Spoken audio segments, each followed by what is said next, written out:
Assalamualaikum warahmatullahi wabarakatuh. Alhamdulillahirabbil alamin wassalatu wassalamu ala asrofil anbiya'i wal mursalin wa ala alihi wa sahbihi ajma'in. Asyhadu an la ilaha illallah wahdahu la syarikalah wa asyhadu anna Muhammadan abduhu wa rasuluh la nabiyya ba'da amma ba'du. Puji dan syukur selalu kita persembahkan kehadirat Allah Subhanahu wa taala. Selawat serta salam kita sampaikan kepada junjungan kita yakni kepada Nabi Muhammad sallallahu alaihi wasallam. Ananda yang Bapak cintai, Bapak banggakan dan Bapak harapkan pada kesempatan yang baik ini kembali kita melanjutkan pelajaran kita dengan judul tentang makanan dan minuman yang halal dan haram. Ananda yang Bapak cintai, yang masih setia mengikuti kegiatan pembelajaran kita, kemarin kita sudah membicarakan tentang makanan yang halal dan haram. Pada hari ini kita akan lanjutkan kembali pelajaran kita tersebut. Yang jelas siapapun kita yang namanya makhluk hidup pasti membutuhkan makan dan minum. Bagi kita sebagai umat Islam, sebagai Muslim, tidak seluruh makanan itu bisa kita makan. Karena ada aturan-aturan yang telah digariskan oleh agama kita supaya yang kita makan itu bisa mendatangkan kebaikan. Baik untuk kesehatan maupun untuk sikap dan perbuatan kita. Karena yang kita makan itu akan berefek terhadap kesehatan dan juga tentu terhadap sikap, kecenderungan, keinginan dan kemauan kita. Pada kesempatan ini kita lanjutkan membicarakan tentang makanan. Makanan itu yang dianjurkan dalam agama kita itu adalah makanan yang halal lagi baik. Apa itu makanan halal? Makanan halal adalah makanan yang memang dibolehkan berdasarkan ketentuan aturan syariat Islam. Kemudian makanan itu mesti baik, thayyib, baik, mengandung nutrisi, bergizi dan menyehatkan. Itu makanan halalan thayyiban. Ini memang diperintahkan oleh Allah Subhanahu wa taala yang tertera dalam Quran surat kelima ayat 88. Surat kelima itu adalah surat Al-Maidah. A'udzu billahi minasyaitonir rajim. Bismillahirrahmanirrahim. Wa kulu mimma razaqakumullahu halalan thayyiba wattaqullaha alladzi antum bihi mu'minun.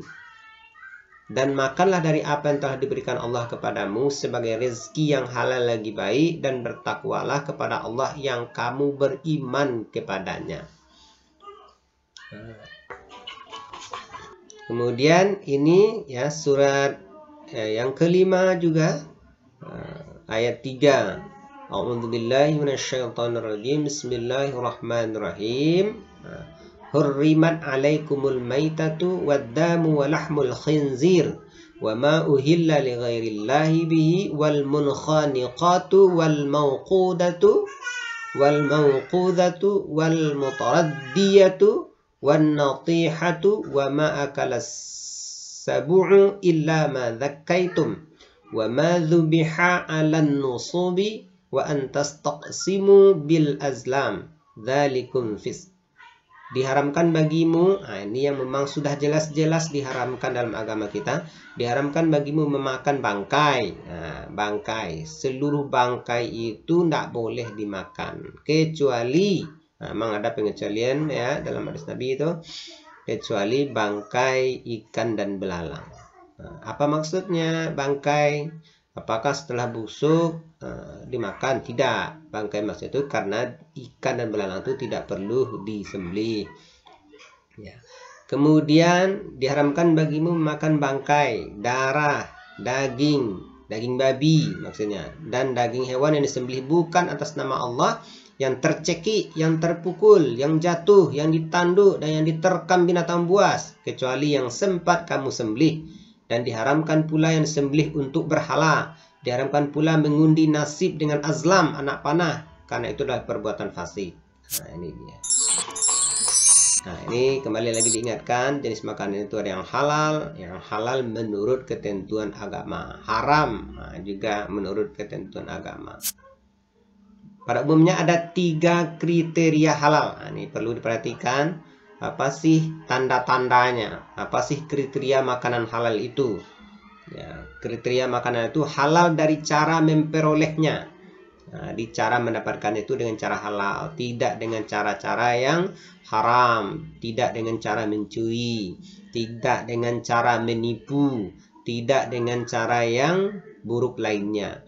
Kemudian halal dari bahan atau benda yang halal. Nah, jadi makanan tersebut jelas halal, ya, bahannya halal, tidak dari babi, tidak dari binatang yang menjijikkan, tidak dari binatang yang buas. Nah, kemudian halal dari cara mengolahnya. Nah, caranya juga mesti diperhatikan, tidak sembarangan diolah, diolah dengan cara bersih, higienis, nah, sehingga tidak membahayakan kita. Termasuk juga mungkin cara memasaknya tidak digunakan alat yang sama untuk memasak binatang-binatang yang haram. Ya, ini perlu diperhatikan. Jadi 3 kriterianya, halal cara memperolehnya, halal bahannya, dan halal cara mengolahnya. Kemudian ini lagi, ya, minuman yang boleh diminum menurut ketentuan hukum syariat Islam. Ini minuman halal. Ya, ternyata tidak seluruh minuman juga boleh dikonsumsi. Ada minuman-minuman yang dalam agama kita diharamkan untuk meminumnya. Kenapa diharamkan? Nah, sekali lagi, segala sesuatu yang dilarang dalam agama kita pasti akibatnya buruk, baik dari segi kesehatan maupun dari segi mental. Orang yang meminum sesuatu yang tak baik menurut agama akan memiliki sikap kecenderungan tidak baik. Nah, ini jenis-jenis minuman yang halal. 1, syaratnya tidak memabukkan. Yang kedua, tidak mendatangkan mudarat bagi manusia, baik dari segi kesehatan badan, akal, jiwa maupun akidah. Kemudian tidak najis, kemudian didapatkan dengan cara yang halal. Nah, ini dia. Kemudian minuman yang haram. Minuman yang memabukkan. Nah, itu haram, khamar. Minuman yang berasal dari benda najis atau benda yang terkena najis, nah, juga haram. Minuman yang didapatkan dengan cara batil atau tidak halal, nah, ini minuman haram. Ananda, ini yang kita pelajari. Jadi sebagai tugas pertama, silakan Anda tulis di kolom komentar menurut Ananda apakah makanan dan minuman yang dikonsumsi selama ini sudah termasuk kategori makanan yang halal, yang kita makan selama ini. Kemudian silakan Anda tuliskan contoh-contoh minuman yang halal dan minuman yang haram, termasuk juga makanan dan minuman yang halal dan haram. Silakan Anda buat. Mungkin untuk kesempatan kali ini kita cukupkan sampai di sini. Terima kasih atas perhatiannya. Semoga bermanfaat. Tetap di rumah, jaga ibadah, dan jangan lupa selalu baca doa Nabi Yunus. La ilaha illa anta subhanaka inni kuntu minaz zalimin. Nanti kita lanjutkan di video selanjutnya. Terima kasih. Assalamualaikum warahmatullahi wabarakatuh.